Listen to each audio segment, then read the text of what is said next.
They don't talk much. I think the DB room's a good mixture of guys that like aren't just gonna talk the talk. Yeah. You know what I'm saying? It's like if they're making a play, they're gonna say something about it, but it's not overwhelming where it's just like, why are you talking right now? You're not doing anything. You know, like we have a good mindset about it. I think the receiver room might be a little bit different. Receiver room. Oh, the prima donnas. Yeah, right. The receiver room never shuts up. But feeling better than I ever been.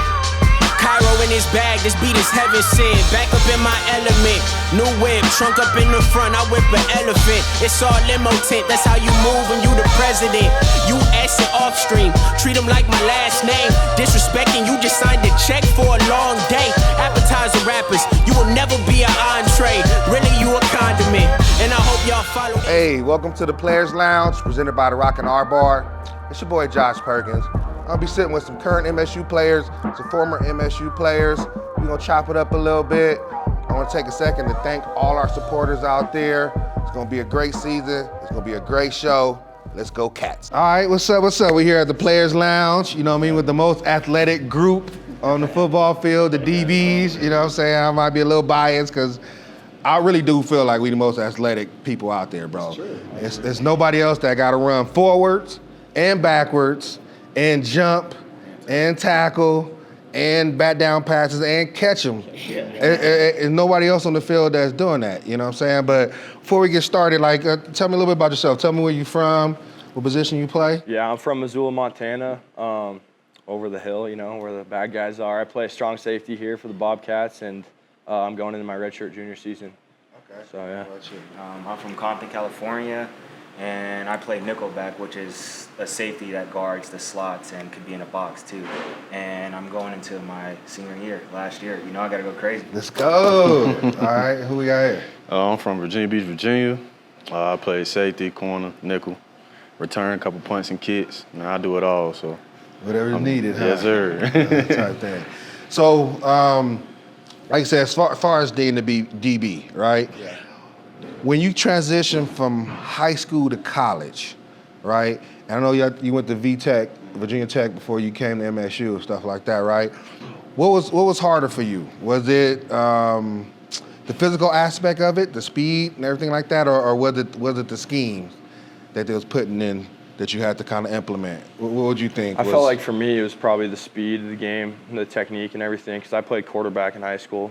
Oh, really? Too. So I just played a little bit of safety my senior year, but I didn't really play both ways a whole ton. And, you know, just coming from playing quarterback, playing on the offensive side of the ball to backpedaling every day now and stuff like that, it was definitely a change, but I thought I adapted well to it.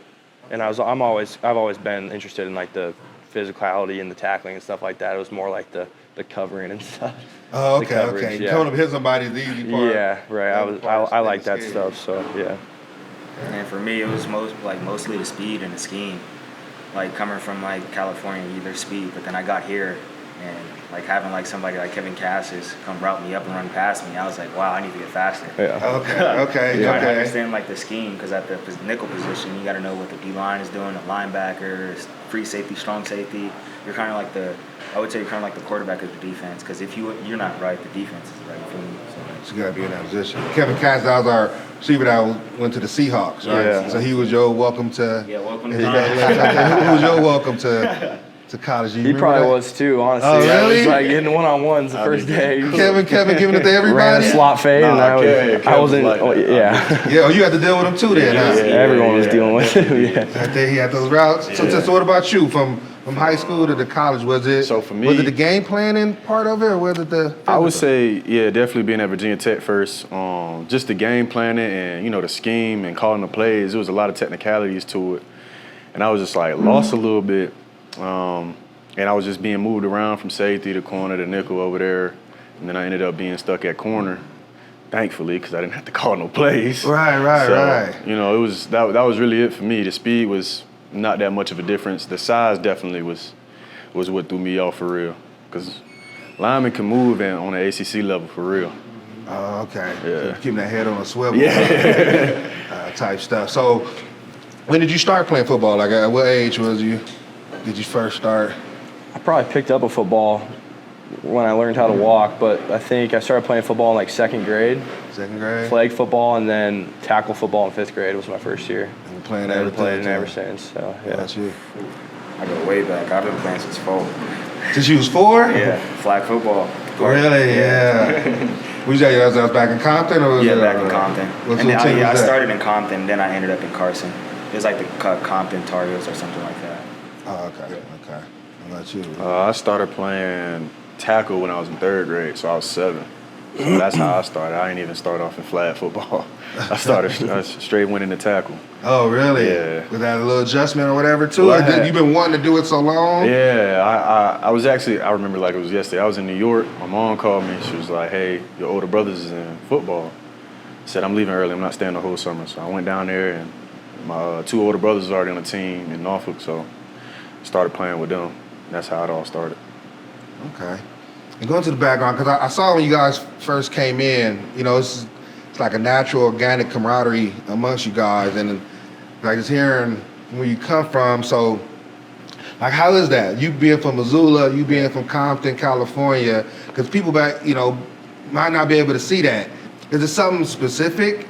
You know what I'm saying? Is something within the room as far as some of the background? Have you learned some things from him being from Compton? Have you learned some things from him being a Montana guy that Yeah, maybe absolutely. you can share? Yeah, I mean, coming from Montana, obviously, it's not the most diverse place, but I think it's a blessing coming into the DB room when I meeting guys from Virginia and from Compton, and I've never met people from there. And so it's like, you know, you come in, they welcome you with open arms, and you know, you go to work with them every day, and you just kind of naturally become friends, and you kind of see like how each one works and everything, and you get talking with them and you learn some things. So I think it's super cool. I think being a DB is probably the best position group in that aspect. Just to relay on that, I would probably say, yeah, we are the closest group. Just from going back from Wayne in, when Quay took me under his arm, teaching me everything. And then me and Ortt, we always teach each other stuff too out there. And I would just say, like, me and Ortt probably, we got closer throughout the years because we were playing the same position. Like, we sit next to each other. For like the past like 2 or 3 years. Yeah, right next to each other. sit next to each other in meetings, and you know, like, we don't understand, he'll help me. If he don't understand, I'll help him. So that's how, like, I'll kind of say we're like the closest group. Like, we're always together. If one person's not on the same level on the field, that's, you know, that can end up the touchdown. Detrimental, Yeah. Yeah. Very detrimental. Yeah. What about you? For me, it was just to go back off on them, you know. I mean, I heard of Compton, but I ain't know no Missoula, you know. So I asked them, you know, like, what do y'all do for fun? Because obviously I'm from a beach town and whatnot, so we kind of do a little bit of everything, and just learning from them and seeing what they do as young guys. And I'm pretty sure I learned from them a little bit, but I'm pretty sure they learned from me a lot. And I just enjoyed my time out here, really. So. Yeah. 'Cause I think he was one of the better leaders that we had on the team. And I think that's what helped build the culture, was that leadership. Because you guys kind of lead your own room and hold each other accountable, right? But it is that diversity aspect that's kind of important too, I felt, within the football community, that people get to see this part of what life is. It ain't really black or white or anything like that. It's just basically just love or hate at that point. And it was cool because love conquer all, right? Yeah, because like when I came in as a freshman, I mean, same thing with you. Like, it was Quay and Conkle, the leaders in the DB room. You know, Quay's from Virginia, Conkle's from Belgrade. You know what I'm saying? So it's like, so I don't know. I thought that was pretty cool. Two different parts of the country, two different. You see that though too, right? Yeah, you come in and that's kind of exposed. And they're brothers too, and it's like, it's all cool with everybody here. So. And they just accept everybody, and so everybody's got their, like, what they're comfortable with, you know. Like the East Coast guy, Florida guy comes in, I'm sure he's like comfortable with Quay because he's from the East Coast, and you know, I come in, maybe I relate to Conkle a little bit more, but then you branch out, you start talking to different people, and it becomes a brotherhood. Okay. So about us, you know, we know as just trash talkers, right? I already seen some film. I don't think you gonna stop talking. I was watching film of you and like every hit. This is what I see afterwards. Well, is that just part of your game? Is that what get you going, or is there certain people you responding to stuff, or let's go down the line? You know what I mean? I would say there's certain games that I do more of it than others. It also depends. Like if I'm not making plays, I can't be talking. That's true. I don't know. Obviously, the Griz game, you're gonna say some things to some people. You got a little chip on your shoulder in that, but I don't know. Like, it kind of depends on the flow of the game too. Like, Weber State's hard. You say something to those guys, and they don't say really anything respond back. or Yeah, nothing? it's like the Yeah, so you nicest just guys, and they kind of talking make to you a wall. Yeah, it's like, and they're What all about like, you? Is that a big aspect of your game? It just comes like it comes with the swagger, you know. But also laying off what Ortt said, like I can't be talking trash if I'm not making plays. You know? And I'll probably be talking the most during the Grizz game. Okay, yeah, Let that's them just know kind of I'm come, here. right? That's automatic. So was that just part of you? Did you talk trash like your whole life? Nah, Like you grew it's up just on what, it? yeah, it's what you grew up on. You know, it's just where you come from, and that's what we do. That's all we did. You know, talk trash. Especially if you went to a sorrier school than us, we was gonna talk to you regardless, even though we was gonna whoop you by 40. But it was just a thing, especially playing with a lot of guys across the state and across the city on a 7-on-7 team. You know, we was always talking. Just that's where I get a lot of my jokes from. So. Oh, from there? It's either I make them up or I steal them. So some of them not come original out. from some of the ones y'all done heard. So is it like, so even like some of the small town guys that's in your room, they talk, so is this a DB thing or is it more like a culture thing? Because where you come from, I guess it just small depends. town, like if the guys coming from Ismay or Ikalaka, do they talk It comes trash? from confidence, you know. Yeah. Like if you believe in yourself, like I'm obviously gonna talk mess. But in our room, we don't really have people that talk mess. Well, Brock, I don't think Brock is the only person. Brock, yeah. Caden Dowler, yeah, I don't think those guys don't talk They don't mess. talk mess. I they think just the get DB job room's a done? good mixture of guys that like aren't just gonna talk the talk. Yeah. You know what I'm saying? It's like if they're making a play, they're gonna say something about it, but it's not overwhelming where it's just like, why are you talking right now? You're not doing anything. You know, like we have a good mindset about it. I think the receiver room might be a little bit different. Receiver room. Oh, the prima donnas yeah, are right. over The there? receiver room never So- shuts up. But Yeah, never. Oh no, they don't, but they still so. yeah. Or whether they doing something or not, they still go get some man, out. look, There you go. really be on the sideline and you just be start talking. I'm like, why are you talking? Really? Yeah. Talking, bro. You're not even game with that either? You're not even in right now, bro. We handling this. So as being, you know, I want to tap in a little bit to listen that the Cat-Griz you talked about a little bit to the trash talking side of it.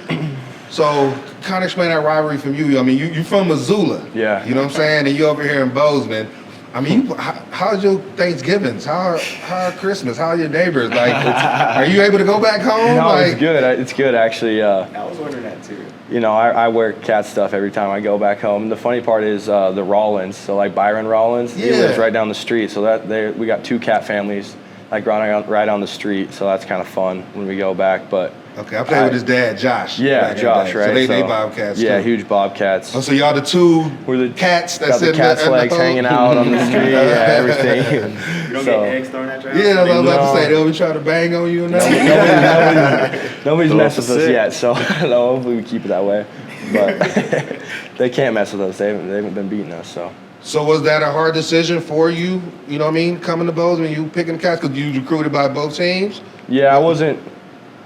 No, I wasn't recruited by both teams. I was only Okay. recruited here, and I think Okay. it was hard. You know, my dad and grandpa played there at UM. And so, Really? yeah. Okay.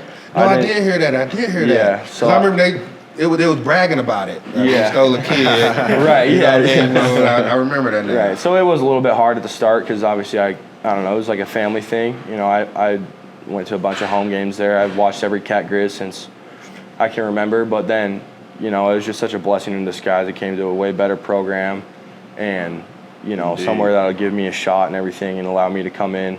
I walked on, come in and work and earn a place where that's probably not the case over there from guys that I know. I have a bunch of buddies over there, and it doesn't, I don't know, the two cultures are way different. I think this one was a way better fit for me and allowed me to really grow as a football player and a person and meet a bunch of guys. So what was the hardest part about being a walk-on? You felt like just coming in and got to earn it every day Yeah. type deal, or Yeah, I mean, it put a little chip on your shoulder. It was, you know, I don't think it was like too hard. I think you come in and nobody's like, oh, he's a walk-on, and they disrespect you. You know what I'm saying? This is a really good culture where you come in and everybody's accepting, and it's either like you're a hard worker and you're fit in the culture and you're grinding, and people respect that, you know? So I don't think like anybody looks at you as a walk-on and is like, oh man, like whatever, this guy sucks. And it's like, all You're right, just part he's of the gonna come. family Yeah, you're at part of the that point. family, and so if you're gonna work, then they accept you and they respect it. So I think that's the best part. So I felt like if I just put my head down and did my thing and worked, that people would like it, I guess. People would. Here we are. No, yeah. So, Now you start. That's a great story. Yeah, and I know, like me and Perk. So your son Justice. I thought, and there was a couple other Montana walk-ons, and we kind of had like a little group, and it was like, all right, let's roll. Like we feel like we should be on scholarship, or we feel like we're better than the walk-on, and that's just something that's a mindset you got to have. But it was nice to have other guys there with you too, that are going through the same, going through the same thing. So it was cool. And what about you? Like the adjustment of coming to Bozeman, Montana from Compton, California, right? Yeah. We kind of come from some of the same neighborhoods. You know, that south side of Compton ain't the nicest of places. You know, that's why I'm trying to wonder where you get your smile from, because we can't smile all the time where you come from. Well, you know my what I'm parents saying? tell me no matter what, just always keep a smile on your face. Even through the tough times. I mean, and to, like, just coming from Compton to here, I mean, I was surprised why everybody's so nice. What were you waving at? Random people waving at me, I'm turning around like, I wave back, I'm like, are you sure? Like, and then like, and plus like the gas was cheaper out here. I was like, that's It when was? gas was like $2. Oh, well, compared to y'all. Gas, that's a big transition. Yeah, that California gas is different. That's Our cheap to goal, y'all. no matter Cal what it Poly is. was like that's $7. cheap to y'all. Yeah, Yeah. Cal Poly, we're around like That's the cheap to rich y'all. areas, and like, Yeah. it was like $7. Oh, really? I was like, wow. No, You see, the first thing you remember from coming here was the gas prices. Gas You ghetto, prices, dog. yeah, I was like, wow. That's crazy, showed you bro. my Because car that was here. different for me. What about you? It was just, gas was more expensive here than Oh, they're in Virginia. Yeah. Okay, that's crazy. So I was like, hold on. So what about gas you when so high. Chargers coming here from Montana? Because have you even heard of Montana State? So the thing is, so I watched all levels of college football, so I already knew Montana State. But I did forget about the schools, I ain't gonna lie. Okay. So then when I finally came here, I was just like, okay, I remember the school, and being from Southeast Virginia, you know, the culture was different. So I just had to adjust to it. The rivalry, my first year here, I didn't really care for it. Like, I'm not from Montana. I just want to win ball games. And then when they started basing their place in the conference and whatnot, just off of past history, I started getting irritated. I'm like, bro, that's what started pissing me off about it, and that's what it grew into me like that. Okay, what about you? How did the rivalry? I didn't know about the rivalry either, because you know back home, like I thought the biggest rivalry was what, SC versus UCLA. Yep. And coming from like a school like Bosco, I was like, I was thinking like, well, modern day in Bosco for sure is better than this. And my first Cat-Griz when we went there, and they scored, and the stadium just went crazy, and the fans were on our neck. I was like, wow, this is for real, yeah. This is for real. And then my first time playing it, it was here. And actually get in the game when action. I got actually played, and I'm like, wow, I see like I'm loving it, like the fans loving it and all that. I'm like, okay, like we don't like them, like all right, I bet I don't mess with them anymore. I'm a Bobcat forever. Like locked in type deal, huh? No, it is weird how it's just like it's infectious or something like that. It feels like you can't have nothing but care for it because you see so many other people care. It's like I don't know. It is kind of a weird feeling. You know what I mean? It definitely can grow on you, especially when you just constantly see like, oh, you am this, you am that. I'm like, bro, what do y'all keep basing this off of? Like last year they weren't better than us, but you keep, you know, like in 2018 they didn't make the playoffs, and then we made the playoffs, and then they still picked them in front of us my last season. So I was like, all right, we got something for y'all.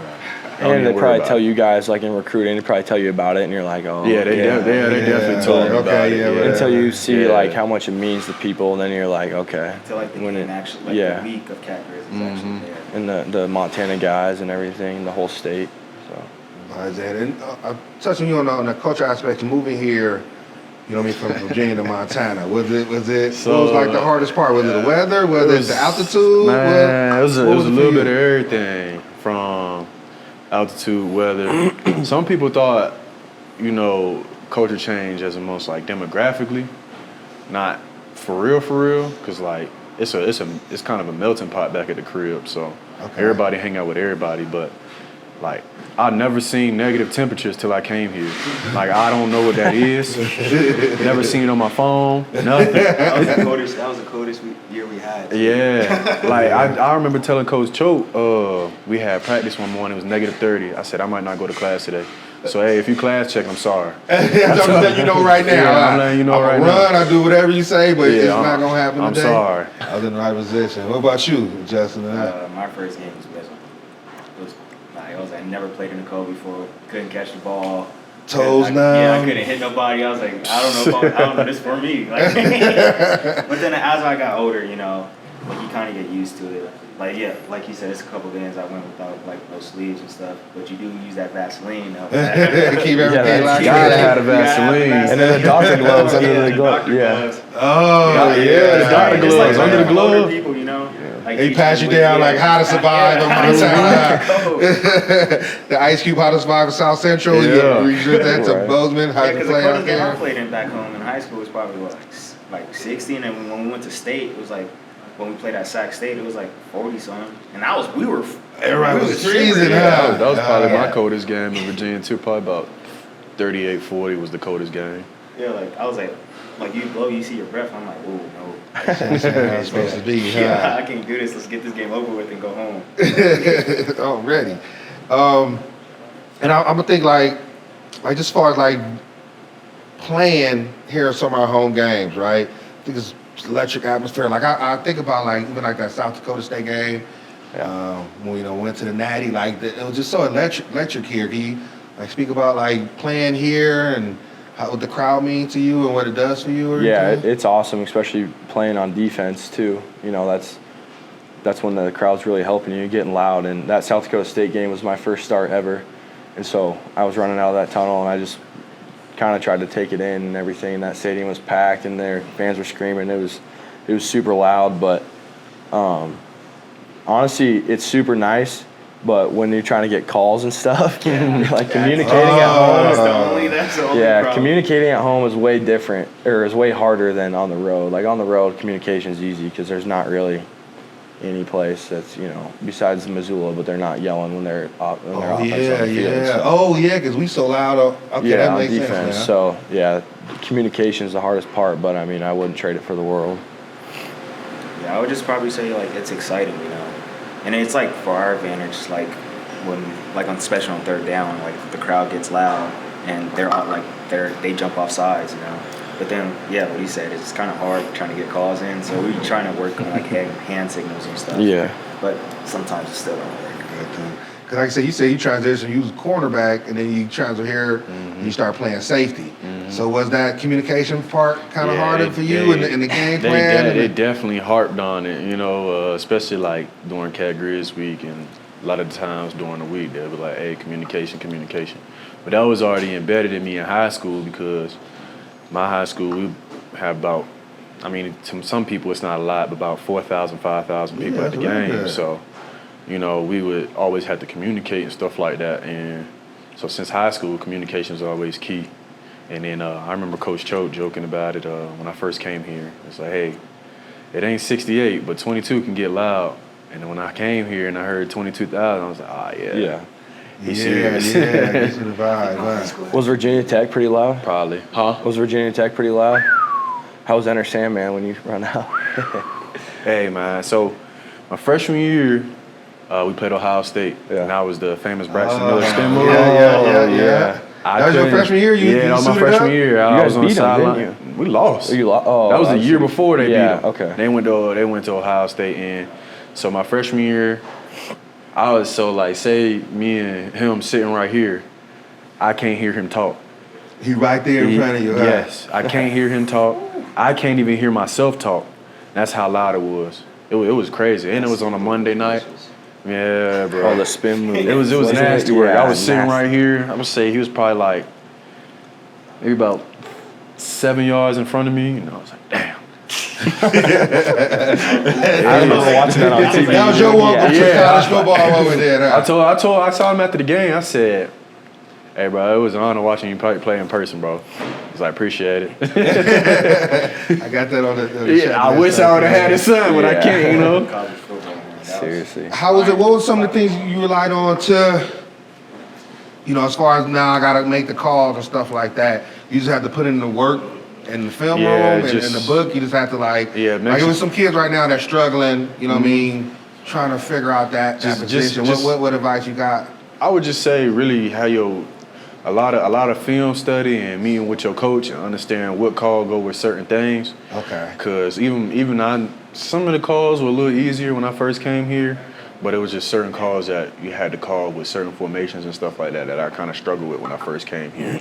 And really just have your head in the playbook, bro. Because once you really get it down, and especially asking an older guy that's willing to help you, because a lot of older guys ain't really willing because they know you're here for their replacement, most likely, if you're good enough.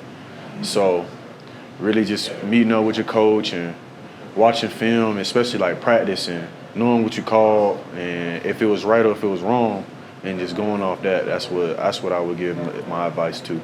Okay, just make sure at least, even if it's the wrong call, at least everybody is on the same call. Yeah, as long as you playing fast, I've always been told, as long as everybody in one motion, a wrong call can be a right call. You never know. You're all wrong, you're all right. Yeah, that's you too, huh? Making those calls. Yeah. Just as long as everybody on the same page, it's going to turn out. Yeah, exactly, and stuff will happen. Like Cat-Griz, for example, again, and missing communication, but if everyone's like, all right, cool, we're just going to play with the call, and then as long as we don't have half the defense in one, half the defense in the other, and that's when stuff goes bad. Stuff, that's when the arms up in the air, right? Doing exactly, that yeah. Nasty work.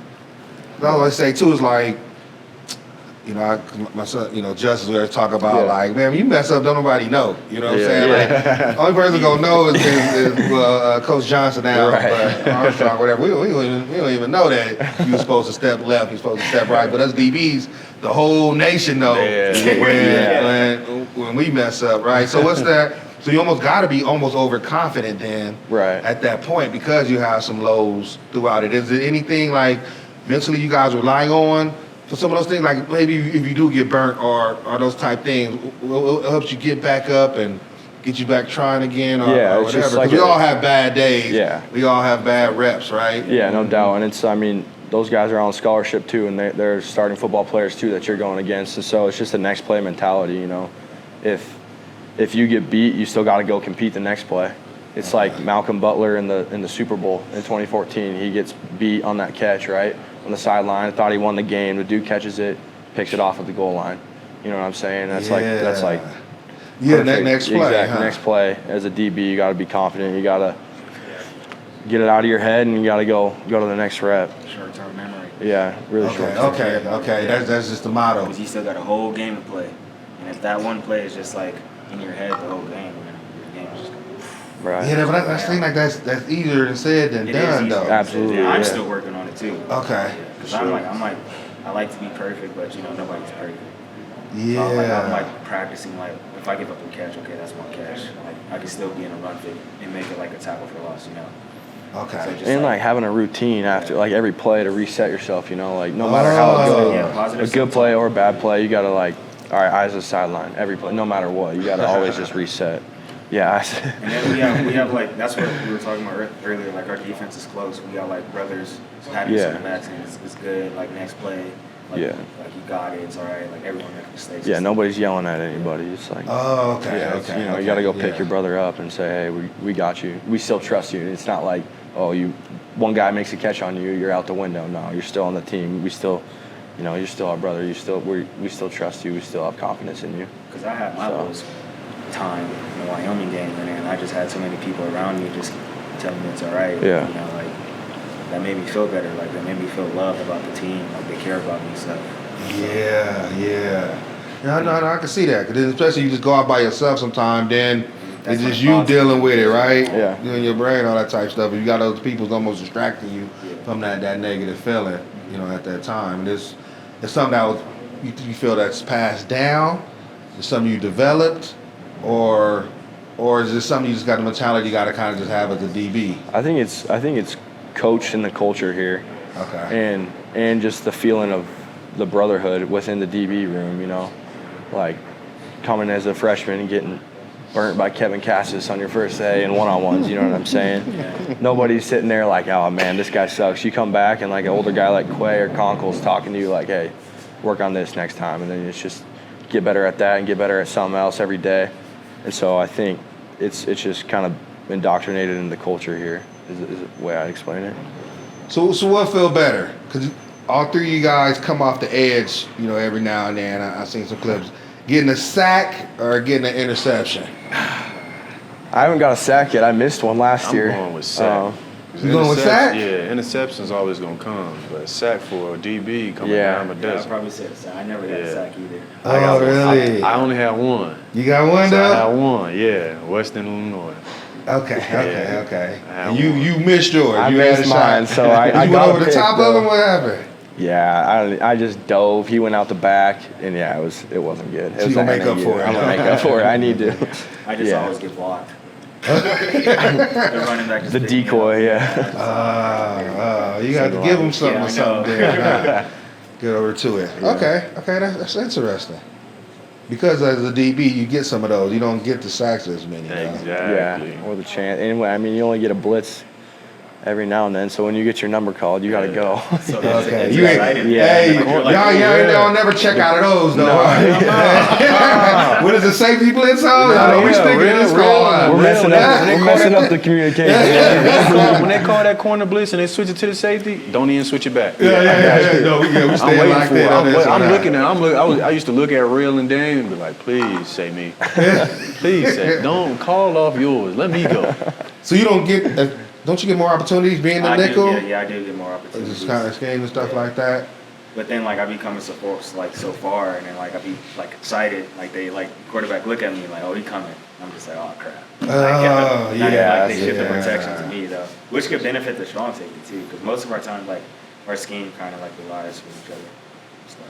Okay. Yeah. Okay. So that's that trust. Then we talk about that again. Yeah, like right. among teammates, Sometimes right? you got to sacrifice yourself. Yeah, you gotta sacrifice The backer, yourself. the end's coming free, so it's kind of how it goes. Yeah. Yeah. I think I remember texting you. It was like a play in one of the playoff games, like a real big play with that The Troy had Henderson, made. yeah, the South Dakota against State South game. Dakota Yeah. State, and I was just watching film, you know, because I get to all 22 sometime, and like you got demolished by like 3 guys, you know what I'm saying? But if you didn't do that, Troy wouldn't have came free to make that play. Yeah. You know what I'm saying? Yeah. I'm saying, like, I know he get all the glory, bro, but you know what I mean? You getting picked up by those 7 guys or whatever is what make that play. Yeah, you it's know like what I mean? But that's BJ used to hand out the sacrifice the body, glorify the soul wristbands. Oh, that's what he said? Yeah, it's got the wristband on right now. Yeah. Oh, okay. Shout out to BJ. Yeah, right. You know what I mean?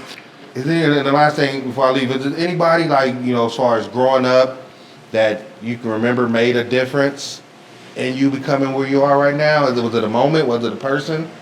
Yeah, I can't really place a finger on a moment, but definitely my dad and my grandpa, for sure. I just, you know, I've Always wanna make them proud Yeah, type I always want to thing, make or? them proud, especially my dad and stuff, and just, you know, just kind of following his lead, and I felt like he's a good role model to look up to, and same with my grandpa. Just, yeah, making them proud is kind of a big deal for me. Oh, dope. Yeah. I'd probably say my parents. You know, I wouldn't be here without them, and they break their backs for everything me and my siblings have. So my biggest goal leaving college is making them proud. Dope. Did you graduate? Yeah, I graduated in business marketing. Yeah. Okay, the first one out of all the siblings and stuff like I'm that? the first one. Okay, congratulations then. Thank you. Nothing else, man. I'll probably have to say my family and my high school coaches, really. Especially my high school coaches, Because would you on the lamb? Like, I might be football, I might be a drug dealer, I might be a gangster, I might be... I was on the, and I had like a big anger problem. You know, no talking, I'm going to hit you if you say something crazy to me.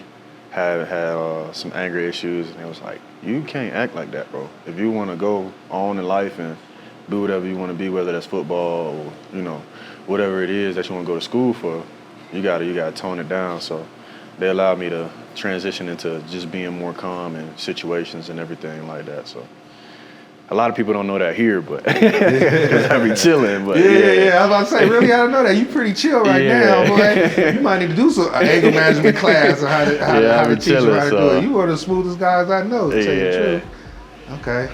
Well, thanks everybody for your time today. You know what I'm saying? Like, we know DBs are the best. We make the best husbands. We make the best friends. We make, we do everything at a top notch. Yeah, you know what I'm saying? for sure. I think this is gonna probably be one of the best episodes that we did this season. Yeah, I agree with you. Thanks you guys' time. Appreciate it. Yeah, for sure. Thank you, man. We just getting started like the kickoff.